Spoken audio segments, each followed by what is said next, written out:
Hey everybody, welcome back to another video. Today I'm going to be going over the most recent episode of Smackdown from November 14th. So yeah, it's basically it. How we usually do these videos.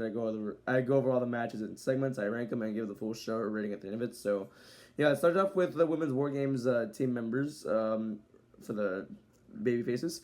It's Rhea Ripley, Io Sky, Charlotte Flair, and Alexa Bliss. Yeah, what I liked about this segment was Charlotte's development or character development here. They've done this stupid storyline for the past 2 years. Can they coexist in the same team? But with this one, they handle it a lot better because I feel like I don't know. It's just progression. I forgot how to explain it, but I forgot also what I was gonna say. But I liked the way they handled Charlotte Flair in this segment. Like I don't know how to explain it, but I like that they handled it. If you want to know what I'm talking about, go see the segment for yourself. I think it's on YouTube. So yeah, I'm gonna give this full segment a 3.8 out of 5. I thought it was well done. I just can't remember it for the life of me. I don't know why. The opening match was Jey Uso versus The Miz in the tournament to face John Cena in his final match. Jey Uso won for some reason.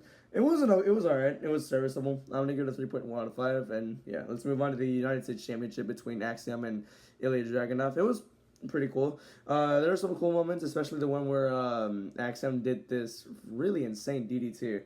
Yeah, and it was overall another fun match for the U.S. title. Ilya Dragunov did retain those, so I'm going to give it a 3.8 out of 5. I think Tommaso Ciampa did blindside him after the match, so yeah, pretty interesting there. I'm going to give it a 3.8 out of 5. So yeah.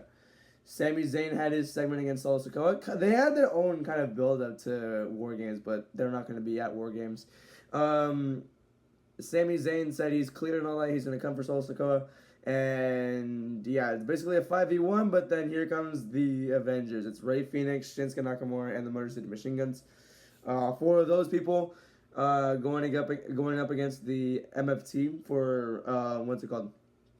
The night before Survivor Series and a 5-on-5 traditional Survivor Series elimination match. So yeah, they listened to us, but not the way we wanted them to listen to us. So cool, I guess. But that was a good segment. I thought it was serviceable as well. I'm gonna give it a 3.5 out of 5. Next up was LA Knight versus Zack Ryder in the Last Time Is Now tournament. So yeah, Zack Ryder came back for one night only because they said it was one night only. God damn, I need to kill myself. But one night only, Zack Ryder came back, not Matt Cardona for some reason. But it was a good match. Like I said, another serviceable match. LA Knight did get the win. I think he needed to get that win there. And yeah, that's about it. I'm going to give it a 3.3 out of 5. And yeah, let's move on. There's Jade Cargill versus B-Fab, but Jade killed her in 2 minutes. So yeah. I'm going to give it a 1 out of 5. But I do like the presentation of Jade just being this powerful, like, powerhouse. Like, this crazy powerhouse that's just not going to go down. I like what they're doing with that. And yeah, I'll give it a 1 out of 5. The match was a 1 out of 5 because it was just Jade killing her.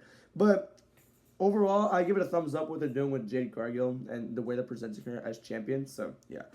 Moving on to the main event, you have the Undisputed WWE Championship between Bronson Reed versus Cody Rhodes. Yeah, the Vision showed up, and yeah, they made a match during the show for the title with Cody Rhodes. It was Bronson versus Cody. And yeah, Braun Breaker just decides to get involved in his own friend's title match for some odd reason and causes a DQ. Logan Paul comes in. Drew McIntyre joins the team for War Games. So yeah, that's basically it there. I'm not surprised that Drew's in it, but I like it. So yeah, pretty cool there. I'm going to give the match a 2.5 out of 5, but another thumbs up on how they executed the end of it. So yeah. And to rank all of them, the United States Championship takes the cake. Here are the rest of the rankings listed. I'll leave them up for 2 seconds. I'm just kidding. But yeah, I'm going to give the full show a 4 out of 5. I genuinely enjoyed it more than I thought I would have. So yeah, they did a pretty good job with this show. Yeah, with the build of War Games, I feel like they handled this show well. So yeah, I'm gonna go to 4 out of 5, especially with the tournament matches too. I thought they were pretty good, and of course the U.S. Open Challenge. I mean, that's always banging every week. So yeah, overall it was a pretty good show. I'm gonna go to 4 out of 5, like I just said. Thank you for watching and have a good day. Goodbye.